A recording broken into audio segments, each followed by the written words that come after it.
Oi meninas, hoje eu quero falar um pouquinho para vocês sobre menopausa e o que a gente espera com isso.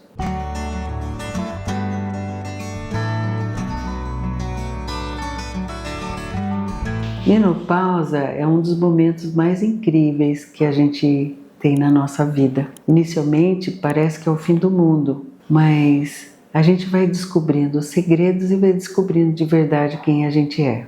Lógico, depende de pessoa para pessoa, mulheres às vezes mais cedo, às vezes mais tarde, mas em geral a mulher entra na menopausa aqui no Brasil de 49 a 51 anos.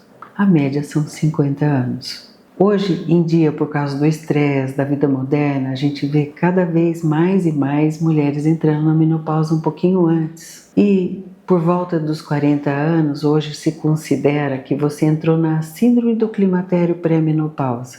Você entra na menopausa propriamente dito, que é a ausência de menstruação, é um conceito, ausência de menstruação por um ano, e depois você entra na síndrome do climatério pós-menopausa. E isso vai até a senilidade, que hoje está 65 anos, mas existem vários estudos que isso deve passar para 75 anos em breve, porque hoje a gente vê meninas de 50 anos com a saúde de 35, a cronologia, a idade cronológica de 35, 40 anos, vê mulheres de 60 anos com a cronologia de 40, 50 anos. Bom, e o que acontece? Os sinais são imperceptíveis, muitas vezes, aos nossos olhos, porque nós mulheres sempre estamos atarefadas com o nosso dia a dia, com o nosso estresse, com as nossas obrigações, com os nossos filhos, nosso trabalho. E as modificações vão desde um olho seco, uma leve dor articular, alteração da qualidade do sono, começar a acordar no meio da madrugada, começar a sentir os pés gelados, as mãos geladas, o calcanhar muitas vezes ressecado, podendo até rachar.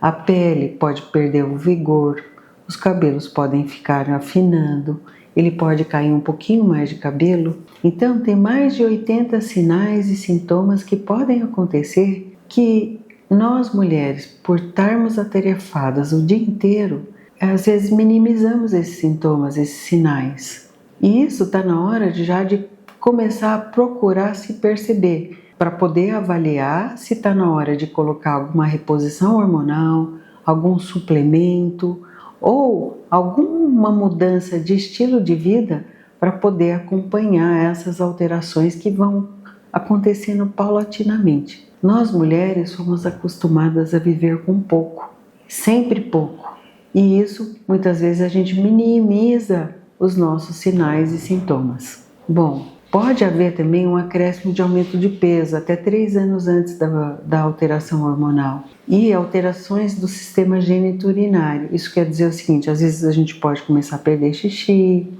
começar a ter um ressecamento vaginal, a vagina pode ressecar. Isso são sintomas que muitas vezes a gente está sentindo ou percebe que pode não ser recorrente, mas já é um sinal de alteração hormonal. Os nossos exames de sangue, muitas vezes, eles têm uma sensibilidade pequena, não dá para identificar exatamente em que fase. Mas, porém, a clínica sempre é soberana. Aí nós precisamos desmiuçar os seus sintomas, os seus sinais e tentar ver se tem alguma relação com o exame para a gente poder ou suplementar, ou mudar alguma coisa no estilo de vida, até mesmo fazer a terapia hormonal. Entenda o sinal e o sintoma, começar a ver se a gente trata você globalmente ou só localmente. Por exemplo, ressecamento vaginal. A gente pode tratar, às vezes, só com um hidratante vaginal à base de ácido hialurônico. A gente pode usar alguns lubrificantes naturais. E a gente também pode mudar a sua alimentação para que as suas glândulas que secretam secreções, tanto aquosas como oleosas, elas possam ser estimuladas. Cabelo, aí a gente tem que investigar mais coisas, o ferro, a testosterona, a tireoide. Muitas vezes a gente tem que avaliar o seu intestino, porque nós mulheres temos o intestino ressecado por causa das variações hormonais. Muitas vezes a gente pode observar que quando a gente vai menstruar, às vezes o intestino solta, ou quando eu estou ovulando, o intestino prende. Cada um cada um tem um sinal, cada um tem um sintoma.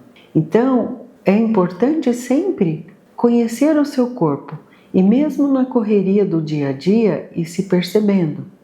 Porque num sintoma ou num sinal que você apresente, às vezes está na hora de começar a fazer a reposição hormonal e procurar sempre lembrar que a reposição hormonal a gente tem via oral, tem de forma adesiva, tem as formas bioidênticas, tem as formas de creme da indústria farmacêutica, tem os pellets. E o que são pellets? Pellets são implantes. A gente tem que lembrar que hoje, nesse mundo agitado, muitas vezes nos oferecidos os implantes. E antes de colocar uns implantes, é importante equilibrar o seu corpo para otimizar o funcionamento do implante e lembrar que ele sempre é um investimento alto. Então, se você organiza o seu organismo, equilibra, quando você vai colocar um implante, ele vai estar muito mais estabilizado e você vai ter uma resposta melhor do que adequada para a colocação dos implantes. Existem os cremes transdérmicos,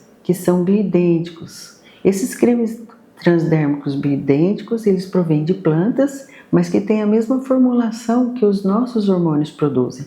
Então ele tem um esquema de chave e fechadura.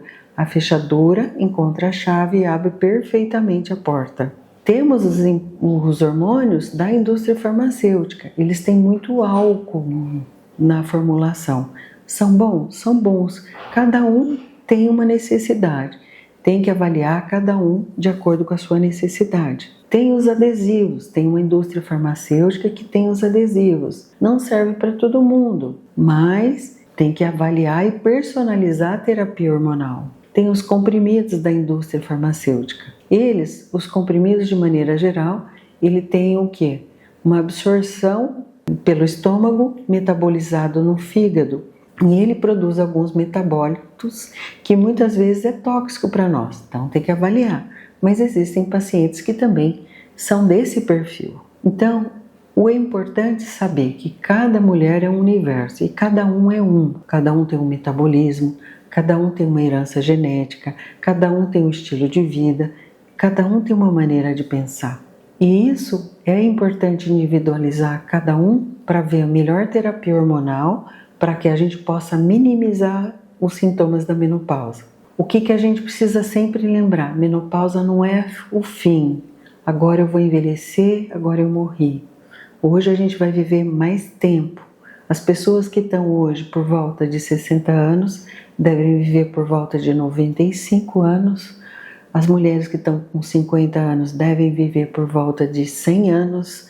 As mulheres que estão na época de 40 devem viver até mais ou menos 105, 110 anos.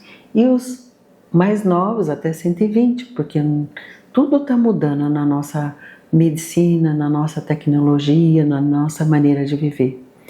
E nós estamos numa fase de descobertas, de transição. E as fases de transição são muito difíceis, porque nós vamos quebrar os paradigmas, ou seja, os valores que nós vimos até agora para novos valores, novos conhecimentos, nova tecnologia.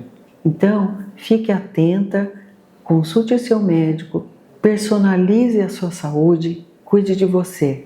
A menopausa é um marco na vida da gente, onde a gente se empodera. A gente sabe quem a gente é e a gente sabe para onde a gente vai e quem a gente quer ser ou continuar sendo. Um beijo para todas. Até o próximo vídeo.